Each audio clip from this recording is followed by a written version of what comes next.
बड़े भैया ने और मेरी भाभी जी ने मेरे बूढ़े बापू को और अंधी माँ को बहुत मारते थे। हाँ बापू, माँ बाप पर जुल्म बहुत मारते थे, ना तो खाना देते थे और ना ही पानी। मेरे माँ और बाबूजी को मार मार के घर से निकाल दिया है। ना मालूम कि मेरे माँ और बाबूजी इस हालत में कहाँ चले गए। एक दिन मेरा छोटा भाई आया, मुझसे पूछने लगा कि बहन माँ और बाबूजी कहाँ है। मैंने सारी बात अपने भैया से बताई। मेरा छोटा भाई मुझसे कहा कि मैं माँ और बाबूजी को ढूंढने के लिए जा रहा हूँ। बस तभी दिने में फिर से बड़े भैया समर सिंह आ गए और वो अपने रिवॉल्वर निकाल लिए। कहा कि अब मैं तुझे शूट कर दूंगा। लेकिन मैं क्या करती बाबू, मैं अपनी भैया को बचाने के लिए अपनी सौगंध दे करके वहां से भगा दी, नहीं तो मेरे छोटे भाई को मार दिया जाता। और जब से मेरा छोटा भाई गया था आज तक वो भी लौट कर नहीं आया। न मालूम कि सब लोग कहाँ चले गए।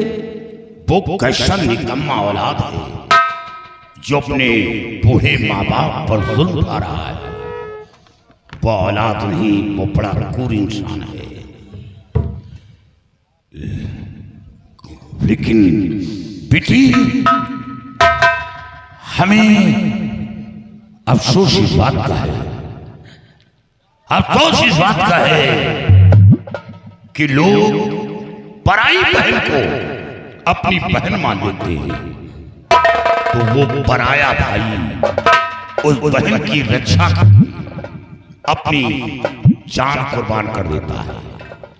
मैंने इतिहास में पढ़ा है कि एक राखी के धागे के लिए अपनी पूरी सल्तनत कटवा दिया। सिर्फ रिश्ता राखी का था, सगा भाई नहीं था। राखी के बदले उसने अपनी भारी सारी फौज कटवा दिया। मैंने इतिहास में पढ़ा है। फिर वो ऐसा भाई है। बाबू, आप बिल्कुल ठीक कहते हैं। इसी तरह एक दिन मेरे बड़े भैया समर सिंह के मुझसे कहते थे कि चांदनी तो कोई मेरी सगी बहन नहीं है, तुझे पिताजी जंगल से उठा के लाए हैं। आप ही सोचे बाबू, अगर जो मैं उनकी सगी बहन होती तो वो लोग मुझे डंडे के कोठे पे नहीं बेचते। मैं तो पराई हूँ। बेटी चुप हो जा। कौन कहता है कि तू पराई है? तू काली सिंह की बेटी है, अपने बाप के सामने खड़ी है। हमें खोई हुई बेटी मिल गई और सबसे बड़ा दान वही होता है कन्यादान। कन्यादान से बढ़कर कोई दान नहीं। वो लाखों मिन्नतें करे, जियारत करे, मंदिर में जाए, घंटा बजाए, पूजा अर्चना करे, लेकिन अगर कन्यादान नहीं किया तो उसका सारा दान अधूरा है। बेटी, सबसे बड़ा दान कन्यादान होता है। तो अपने बाप के सामने खड़ी है, हमें कन्यादान करने का अवसर मिला है। घबरा नहीं बेटी, सिर्फ अपने माँ बाप का पता बता कि वो लोग कहाँ हैं, मैं उनके हवाले करूंगा। बाबूजी, मुझे नहीं मालूम है कि मेरे माँ और बाबूजी कहाँ है, तो मैं आपको कहाँ बताऊं। मुझे कुछ नहीं मालूम। बेटी, कहीं तो कुछ मालूम होगा। नहीं बाबूजी, मुझे नहीं मालूम हो रहा कि वो लोग मुझे छोड़ के कहाँ गए। ठीक है बेटी, जब ये बात है तो 24 घंटे काली सिंह के अड्डे पर रहना होगा। बेटी बनकर डरने की बात नहीं। 24 घंटे के अंदर तेरे माँ बाप और तेरे छोटे भाई विमल की तलाश करूंगा और हाँ, तलाश करके उनके हवाले करूंगा और तेरे बड़े भाई को तो वो सबक सिखाऊंगा कि आने वाली नस्ल याद करेगी। 7 पुष्ट एक इतिहास बना दूंगा। 7 पुरुष याद करिए। जब कोई माँ अपनी कोख से औलाद को जन्म देगी तो जन्म देते ही उस माँ के रूह कांप जाएंगे कि कहीं ऐसा औलाद मेरा न पैदा हो जाए और उसे बेदर्द मौत मिले। वो जुल्म उठाऊंगा। हाँ, वो लोग बहुत गंदे इंसान हैं। शमशेर सामने आओ। ये काली सिंह की बेटी है। जी सरदार जी। और काली सिंह की बेटी आप लोगों को क्या हुआ? सरदार जी, जब आपकी बेटी हुई तो हम लोगों की बहन हुई सरदार जी। वाह वाह शमशेर वाह, तुमने मेरे मुंह की बात छीनी। अगर कोई इंसान बहन की तरफ आंख उठाए तो क्या करोगे? सरदार जी, कोई इंसान अगर बहन की तरफ आंख उठाएगा तो उसका सर काट करके आपके कदमों में डाल दूंगा सरदार जी। बहुत खूब, बहुत खूब, बहुत खूब।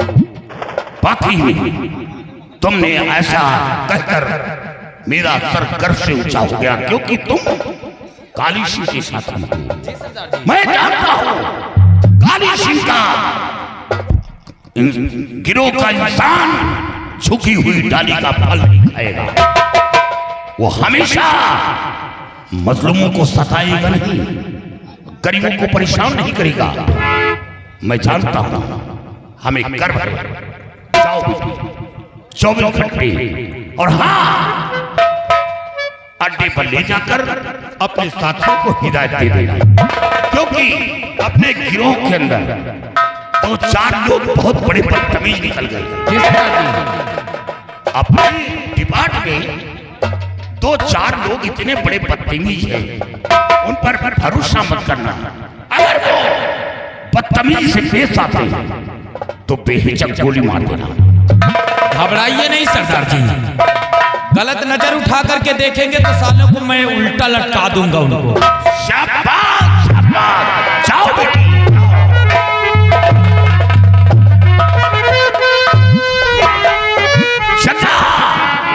सरदार जी, तुम चारों तरफ अपने जासूसों को खबर कर दो कि एक विमल नाम का लड़का और एक बूढ़े बाबा, एक अंधी।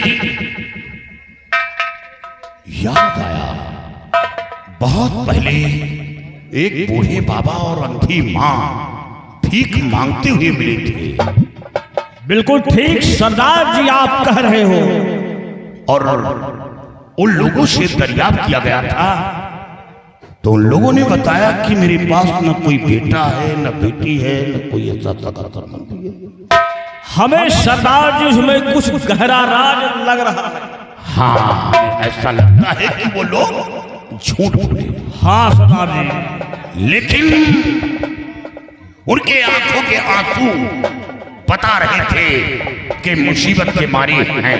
हाँ सरदार जी, लेकिन इस लड़की के बताए अनुसार जासूसों को खबर कर दो। अगर कहीं पर इस लड़की के माँ बाप व छोटा भाई मिलता है तो उनके हवाले करूंगा और इसके बड़े भाई को तो वो सबक सिखाऊंगा कि आने वाली नस्ल। हाँ सरदार।